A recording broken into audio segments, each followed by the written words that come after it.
Kryetari i Bashkisë Shkodër ka inspektuar sot situatën në fshatrat Obod dhe Goric në njësinë administrative Ana Amalit pas problematikave të shkaktuara nga rritja e nivelit të ujit.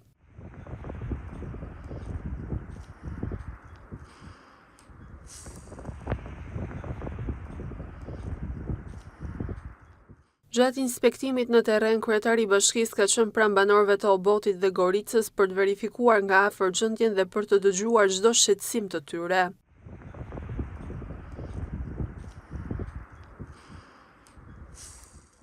Ai është njohur me situatën aktuale dhe masat e marra nga strukturat përgjegjëse për përballimin e kësaj situate.